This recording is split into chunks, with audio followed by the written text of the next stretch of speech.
ఒక రాగి పాత్రలో ఒక ఎనర్జీని, ఈ విశ్వం మొత్తం ఒక ఎనర్జీ ఉంది నాన్న. ఉమ్, విశ్వం మొత్తం ఒక ఎనర్జీ ఉంది.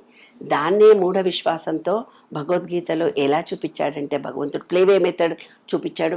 10 కాళ్ళు 10 చేతులు, ఈ విశ్వం మొత్తం నేనే ఉన్నాను అని చూపించాడు. ఎవరికైనా 10 కాళ్ళు 10 చేతులు విశ్వం అంత ఉంటుంది. విశ్వరూప నేను చూడలేకపోతున్నాను అయినా, నేను ఇంత విశ్వరూపాన్ని చూడలేకపోతున్నాను అయినా, తగ్గించు తగ్గించు అని అడిగాడు అర్జునుడు. అట్లా ఈ విశ్వం అంతా అంటే ఒక ఎనర్జీ పాయింట్ చుట్టూ అన్ని గ్రహాలు ఓవల్ షేప్ లో తిరుగుతూ పోతున్నాయి. అది పాజిటివ్ ఎనర్జీ. అంటే ఈ విశ్వం మొత్తం పాజిటివ్ ఎనర్జీ బాగా ఉంది. నీలో ఉన్నది ఎనర్జీ పాయింట్. ఈ విశ్వంలో పంచభూతాలు ఉన్నాయి, నీలో ఉండే ఎనర్జీ పాయింట్ చిప్ అని చెప్పాను. సెల్ ఫోన్ లో చిప్ లాంటి ఒక చిప్ ఇది.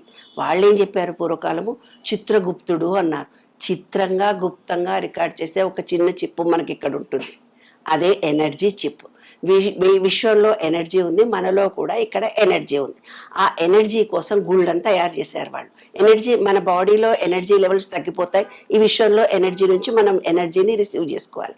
గుడిలో ఏం చేశారంటే పంచలోహాల ఒక యంత్రాలను పెట్టి ఎనర్జీని అక్కడ పెట్టారు. ఆ ఎనర్జీ ముందు ధ్వజస్తంభం పెట్టారు. ధ్వజస్తంభం నుంచి ఎనర్జీ ఈ పంచలోహాల దానికి వెళుతుంది. ఇక్కడ నుంచి వెళ్ళి నువ్వు లోపలికి వెళ్ళి 2 కళ్ళతో నువ్వు చూసినప్పుడు నీ ఆత్మలో దాన్ని అటాక్ చేస్తుంది.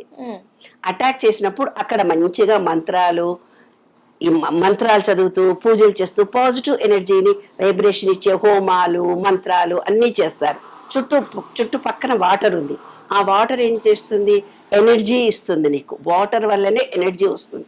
తెచ్చి నీకు తీర్థం అకాల మృత్యుహరణం సమస్త దుడితో ఒక చుక్క నిలివగానే నీలో ఎనర్జీ. అంటే ఆ వాటర్ ఏమంటే జరుగుతుంది. అక్కడ వాటర్ ఉంది, నీవు నెగటివ్తో పీరియడ్స్ అప్పుడు నెగటివ్తో ఉన్నావు. నెగటివ్ ఉన్న మనిషి లోపలికి పోతే నెగటివ్ ఎనర్జీ అక్కడ నిండిపోతుంది. ఓకే, అక్కడ నెగటివ్ ఇంతమంది నేను పాజిటివ్ రిసీవ్ చేసుకోవడానికి వచ్చి నీ వల్ల, నీవు పీరియడ్తో ఉన్న అమ్మాయి వల్ల అక్కడ ఎనర్జీ డౌన్ కాలే.